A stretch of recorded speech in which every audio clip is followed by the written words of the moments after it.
Act 3, Scene 4 opens in the banqueting hall, where there is a banquet prepared. 2 thrones are placed on stage. Enter Macbeth as king, Lady Macbeth as queen, Ross, Lennox, lords and attendants. Lady Macbeth sits. Macbeth warmly welcomes everyone and orders them to sit down according to their social ranks. You know your own degrees, sit down. At first and last, the hearty welcome. He jovially tells them that he shall mingle with his guests and play the humble host, while Lady Macbeth shall instead stay seated in state on her throne away from the men. Note how Macbeth seems to be deliberately keeping a physical distance from her as he begins to move away from her emotionally. While Macbeth is speaking, the first murderer enters. In a private conversation that cannot be overheard by the other guests, Macbeth observes that there's blood on your face. The murderer responds that if that is indeed the case, 'tis Banquo's then. Macbeth seems pleased, remarking that it is better thee without than he within. In other words, it is preferable that Banquo's blood should be on the outside, on the murderer's face, than remain inside, in his body. He is, however, still anxious to be explicitly told that Banquo has been dispatched or killed. He has indeed, the murderer, made sure of that himself. My lord, his throat is cut. That I did for him. Macbeth congratulates him and says that if Fleance has suffered the same fate, then thou art the nonpareil, i.e., there is no one who is his equal. The murderer breaks the bad news that Fleance escaped. Macbeth's mood changes immediately. He is once more consumed by fear. If Fleance had been killed, I had else been perfect, whole as the marble, founded as the rock. He would have felt solid and firm and as broad and general, i.e. as free as the air. Instead, he is once more stifled by his saucy doubts and fears. Note the alliterated triplet of adjectives here: cabined, cribbed, confined. The guttural k sound emphasising the unpleasant sensation he feels of being trapped. He once more asks for reassurance that Banquo is safe, i.e. dead. The murderer reconfirms this. Safe in a ditch he bides, with 20 trenched gashes in his head, the least a death to nature. This is interesting and tells us a lot. The graphic image here of gashes that have been hacked out of his head, the most minor of which would have killed him, suggests that the murderer took rather too much personal pleasure in Banquo's murder. This blatant overkill is an indication that Macbeth has seriously miscalculated his strategy and his manipulation of the murderers in the first place. He has essentially entrusted the wrong men with the job.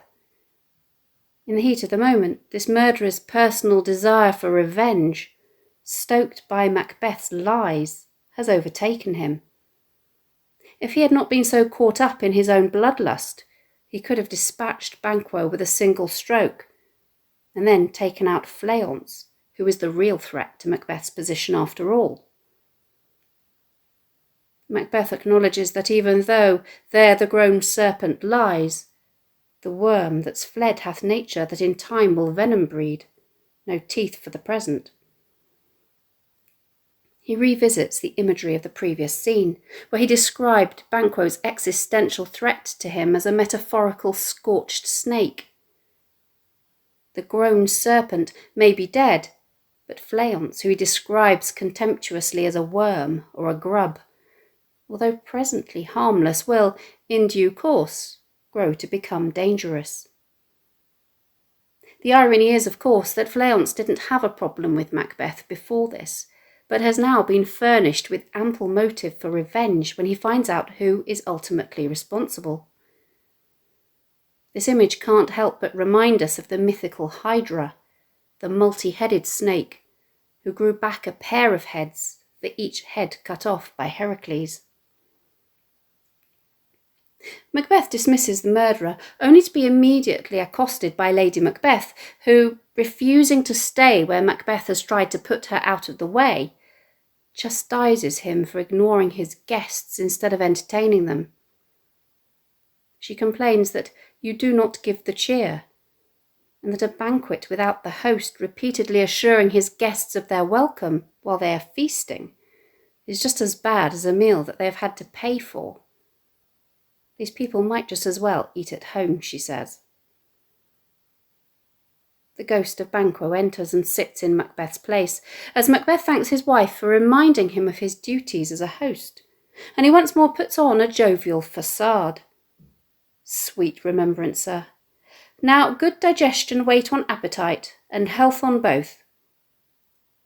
He goes on to say, extremely hypocritically, given what we know he has ordered to be done, that the only thing missing is the graced person of our Banquo, who he says he would rather challenge for unkindness, i.e. rudeness, than pity for mischance, i.e. be sorry that an accident may have befallen him. Ross responds that Banquo should not have made a promise that he had no intention of keeping, and presses him to join them at the table instead. Macbeth cannot, he says, because the table's full. Lennox can't understand what the problem is, as here's a place reserved, sir. Macbeth cannot see it, but Lennox is at a loss as to what is causing Macbeth such distress. What is it that moves your highness? Note how Macbeth, terrorised by the vision of Banquo sitting in his seat with his hair matted with blood, and convinced that he is real, addresses him directly, signalled by his transition from the formal you that he was using to speak to Lennox, to the familiar thou.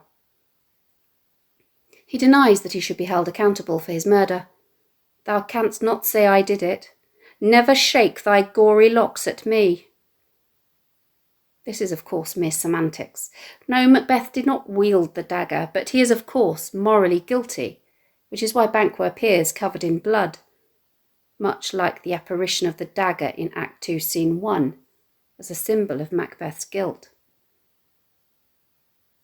Lady Macbeth, clearly horrified at her husband's outburst, decides to step in to attempt some damage control, as she tries to blame it on a mental disorder that he has had since childhood. Sit, worthy friends, my lord is often thus, and hath been from his youth. She reassures their guest that it is sure to be only temporary, and the best thing they can do to not disturb him further is just to ignore it. Pray you keep seat. The fit is momentary. Upon a thought he will again be well. If much you note him, you shall offend him, and extend his passion. In a conversation to which only she and Macbeth are party, she quickly changes her tune, turning on him, once more questioning whether he be a man. Macbeth is defiant, declaring that he is indeed, and a bold one that dare look on that which might appall the devil. Macbeth has clearly already confided in her about the apparition of the dagger on the night of Duncan's murder, because she now throws it back in his face, mocking him. Oh, proper stuff. This is the very painting of your fear. This is the air-drawn dagger which you said led you to Duncan. She continues to characterise him as a woman, contemptuously saying that his behaviour is a false imitation of true fear, and would be better suited to a gathering of old women telling tales around the fireside on a winter's night. She finishes by disdainfully telling him that, when all's done, you look but on a stool. Macbeth, however, remains convinced that she should be able to see it for herself. Prithee, see there, behold, look, lo, how say you? He challenges the ghost to speak, just before it disappears, while Lady Macbeth looks on in disbelief, once more challenging his manhood, as she indicates that madness has an emasculating effect. What, quite unmanned in folly? Macbeth, however, sticks to his guns. If I stand here, I saw him. Lady Macbeth is having none of it, though, dismissing his claim with a contemptuous fie for shame. Macbeth now reflects on the difference between killings he has perpetrated in the past, presumably on the battlefield, and the murder of Banquo. The time has been that, when the brains were out, the man would die, and there an end. But now they rise again with 20 mortal murders on their crowns and push us from our stools. Macbeth has only committed just killings in the past, in the service of his king and country, and his conscience has never been troubled by those.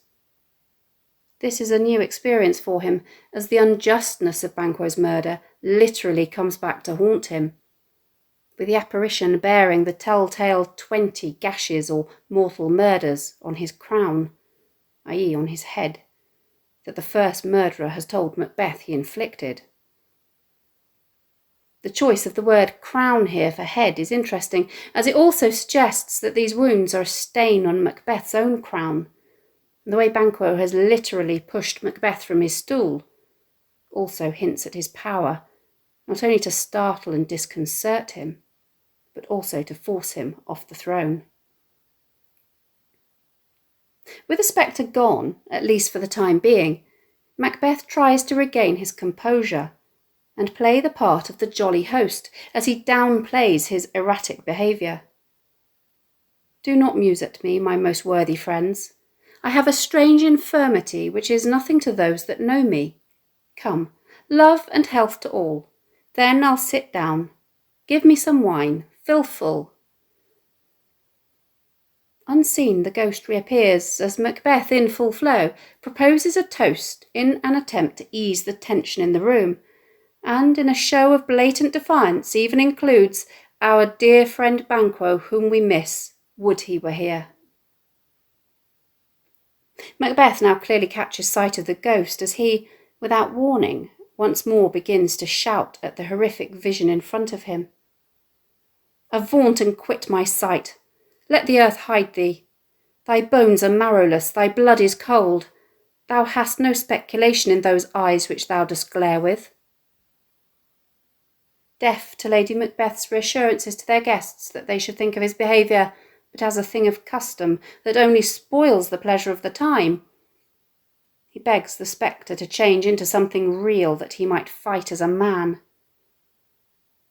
Note the hyperbole here, conjuring animals known for their ferocity, which communicates his fear and desperation.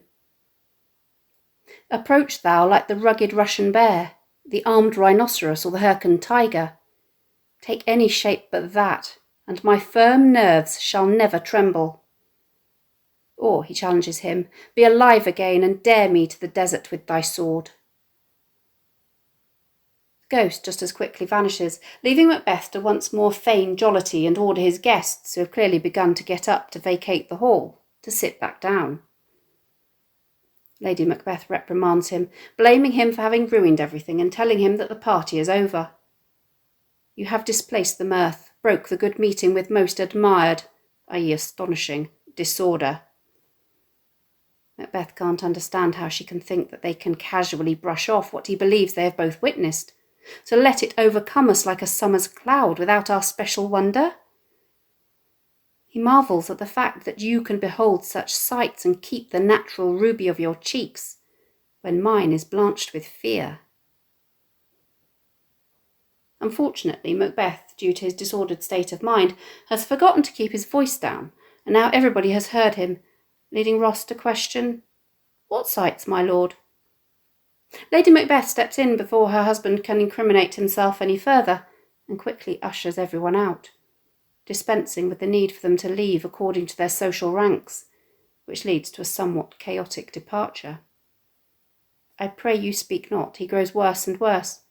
Question enrages him. "At once, good night. Stand not upon the order of your going, but go at once." Macbeth appears lost in thought, pondering on how bloodshed leads to bloodshed in the form of retribution. It will have blood, they say. Blood will have blood. And how the natural world turns against murderers, with even the guilt of the most hidden being revealed by talking birds, such as maggot pies or magpies, and choughs and rooks. He switches his attention to Macduff and his defiant no-show at the banquet, about which he has found out, not through Macduff's having told him directly, but through his network of paid spies that he has embedded in all of the nobles' households, There's not a one of them, but in his house I keep a servant feed. It seems that he is creating enemies faster than he is able to dispatch them. He resolves to pay the weird sisters a visit early the next day, as he is determined to find out by the worst means the worst. He has come to the realization that his guilt is such that he cannot stop. He is so steeped in blood and therefore guilt that he couldn't go back to his former self even if he wanted to, and consideration of his conscience is no longer enough to restrain his basest urges. I am in blood stepped in so far that, should I wade no more, returning were as tedious as go o'er. There are things he says that need to be done before he has a chance to think about them too closely.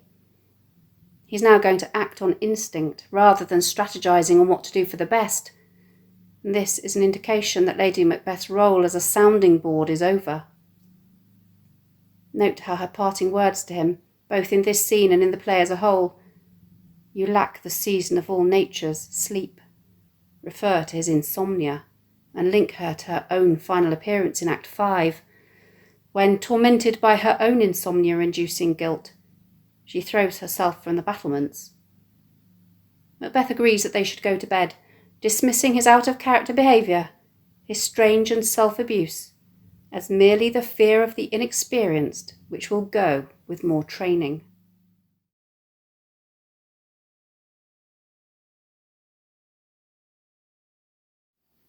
Thanks for watching. If you have any questions, please let me know in the comments section below, and I'll do my best to answer them. Don't forget to subscribe to my channel for more videos on English language topics and exam techniques, and English literature texts.